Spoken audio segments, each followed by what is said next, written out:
Okay, welcome to the class, and I call it as digital class. And today I have got this question on the table. I want to solve this question, which is from National Examination 2021. Now it is just 2021. Now this question was modified just a little bit from 2014 national examination question, and it was just my national examination. I did that in 2014, so always we have got the same question in 2021. And also this question has came again in 2022. It's just a modification of very few information from this question, but the pattern remains the same and all the important things remains the same. So always I want to kill this, and always most of students, they say that, oh, your question has came again. They say my question because in 2018 I released a certain edition of genetics book, and it had that question in those who call the practice problems, and also within practice problems, because I got many questions there, so there are certain questions that I marked them with a star. Now I had those questions marked by star, and I gave recommendation to students that all questions marked by star must be done. So now when questions come from those marked by star, all the students, they say that, oh, your question is now a scam, your question is scam, and now they say your question is back. So always this question has been challenging, even though has happened several times, but it is still challenging. And some people, they say it don't have solution. Actually, there's no way to solve. But remember, if you have got my new version of genetics book, I have released the genetics book, and now this one, always it's just a 2022 version. Now this is a 2022 version, mastering genetics, and it has got genetics only, but specifically it has been divided into two parts. Has got a solution part and has got notes part, so it has got two parts. So basically in solution parts I've solved many questions, especially those I have marked by star, because I know they are the very challenging questions, so I have solved them on solution part, and the book has already linked with notes and the solution. So if you have not watched maybe my video explaining about this book, make sure that you watch it. And if you need to get a copy of this book, we have got phone numbers there. So we have phone numbers down there. Also, you can find those phone numbers anywhere in this channel. Now you can find phone numbers anywhere in this channel, and then contact me to have the copy. And also another important thing, maybe we have this. Now this is 2021 candidates response report. Now this is 2021 candidates response report, and you'll find that genetics did the worst. Now it was the baddest. Now it had the baddest performance, a 1.5% percentage of students who did well this question, and it is about 98% they did very bad this question, and very few percent was average. So now it seems like there's something which is very challenging in this question. So today I'm going to kill this question in no time. Now I'm going to kill this question in no time. So let us see specifically what's going on with this. Now mainly I will provide all the basic principles on how you are going to face this problem. So maybe now in the question is in an experiment conducted on pure breeding variety of goats. Now it was oats in 2014, so it is goats in 2021, and I don't know in 2022. Now I don't know what was the name of the organism there or the animal. Now so the black-haired male, white-haired female, now they were crossed. Now the black-haired male and white-haired female were crossed, and all the F1 they were black-haired. So you see, all the F1 they were black-haired. So now based on those principles that I always teach, and actually those are the principles of genetics, and it is based on the Mendelian principles of inheritance. Actually a phenotype expressed in F1 hybrid is just a dominant phenotype. So maybe from this question, now we have got a black haired and a white haired. All the F1 they are black. So now if you will take this question as Mendelian pattern of inheritance, you will think of having those black haired as dominant characteristics. So now when we have this, but we can keep on going because we still have some informations now in our question. So when F1 they were saved, gave F2 now with the following phenotypes. Now we have got those three phenotypes. Now always I tell my students that now if you find that a question has got those three distribution of phenotypes, now you have to think in the following ways. Now probably this comes from non-Mendelian, including things like the incomplete dominance, or sometimes can be called dominance, and also it can go beyond to those who call the epistatic. If you find that you have those three groups of phenotypes. But if you have got 4, now you can have Mendelian. Also, you can we have got other sorts of non-Mendelian that have got 3 distribution of phenotypes. So we have this. They have got 4. So we have those 3 distribution of phenotypes. So we can think in terms of incomplete dominance, and also we can think in terms of epistasis. So now basically, I tell my students that if you have got numbers in your question, so those numbers in most cases, they are the good starting points of solving your question. Because if you think in terms of what's going on there, we may think black is dominant over white. But now if we'll go to play with those numbers, now those numbers they may give us certain informations, and always it is not just numbers that give us information, it's just the ratio. So if you have got numbers in a question, make sure that you work for the ratio, work for the proportion between those numbers are provided in a question. So if you have got those numbers, what you're supposed to do, we have 3 numbers, you just arrange them and then divide by small number on both the groups. That will be your starting point. And the question was just to use the Punnett square to show the formation of F1 and F2, and we don't know how many genes were involved in this crossing. So by playing with those numbers, we'll know how many genes were there and all things relating with this question. Now let us start. So basically, now we have this 418, and also we have 106. The same time we have 36. Now we divide by 36 on both the groups, because 36 is the smallest number among those groups. Now here will be 1. Now here will be something around 3. Now those ratios, don't expect all the time you'll get exactly 3. Sometimes you can get maybe 2.8 or maybe 2.9. Always remember those ratios, Mendelian ratios, they were approximate phenotypic ratios. So sometimes you can approximate, you can round up and have that full number now.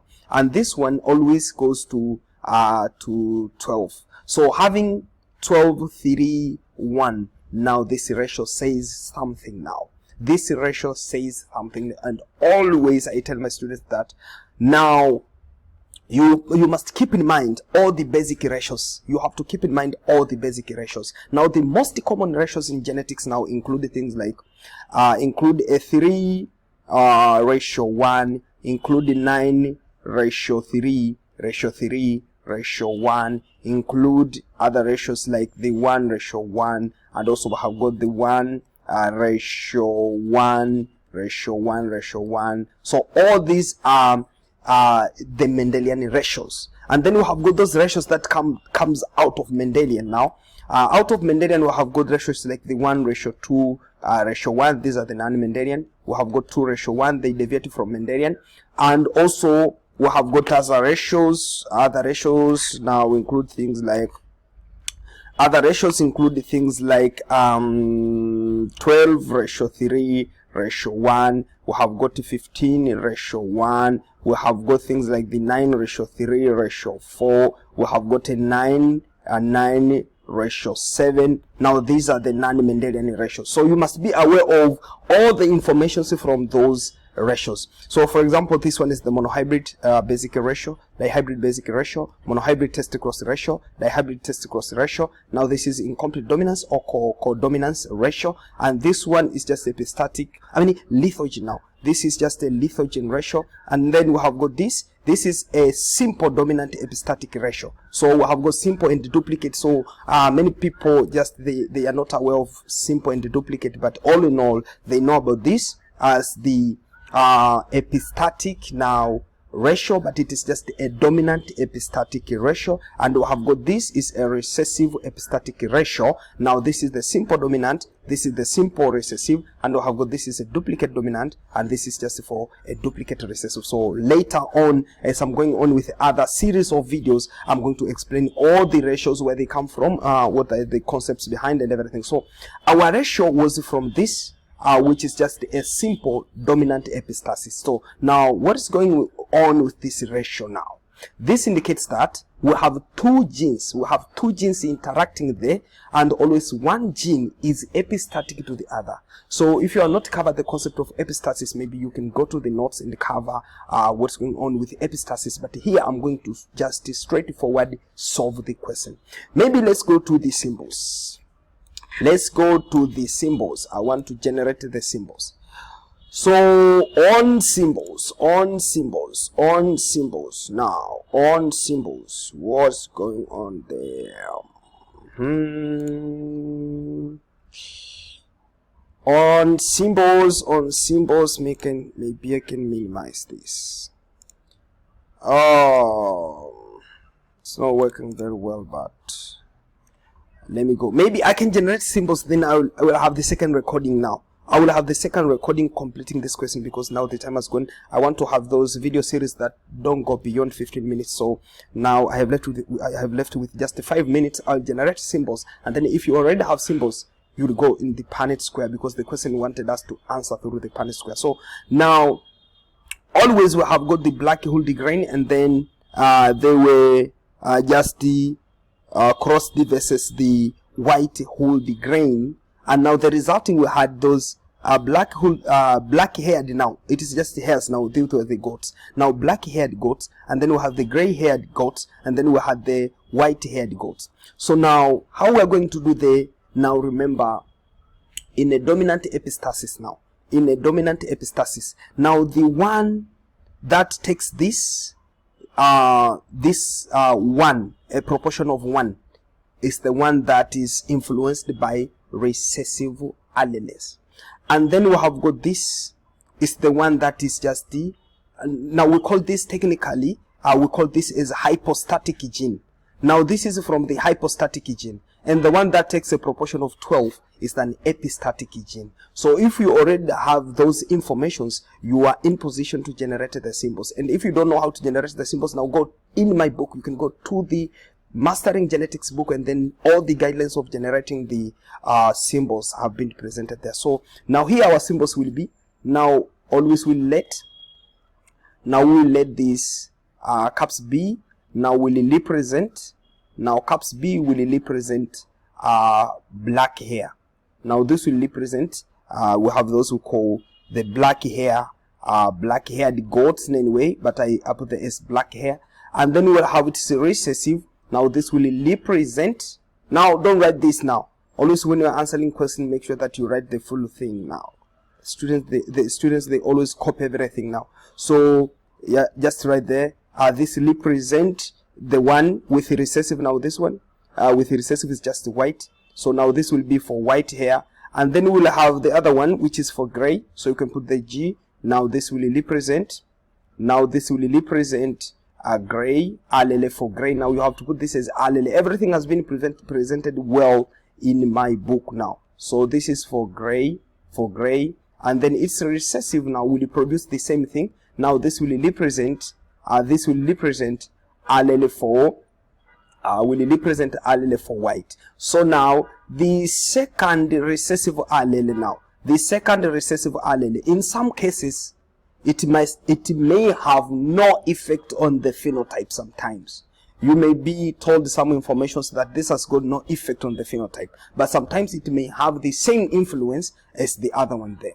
So now based on our question, this black now dominant B, now it dominates everything there. It is not domination now, it is over. So it is an epistatic. This one is a hypostatic. For gray is an hypostatic, and this one is epistatic. It means it is over dominant form and the recessive form of the other gene. Therefore, if things goes like that, now you have done. If things goes like that, you have done. So maybe let me finish this. Now the question was, an experiment conducted on a pure breeding variety of goats. The black-haired male and the white-haired female goats were crossed. All the F1 were black. Now, we come to the other principle. Always I tell my students that if you will find that a cross is made between certain character versus another character, or the resulting they show the same phenotype, make sure that your parents should be homozygous as possible. Always I tell them that. So, make sure that you are black now, parental phenotype. Now, you are black in original cross, must be homozygous as possible. So in your parental genotype, the same thing. So if you put them, genotype should be homozygous as possible. In the phenotype will be just black and white. But when it comes to the genotype, your black should be homozygous as possible. So you will have a cross between this one versus the same thing. Now small, GG. So when you make this across, all the resulting will be something like this. This one. So these were the black. So I will finish in my next recording now. I will finish this.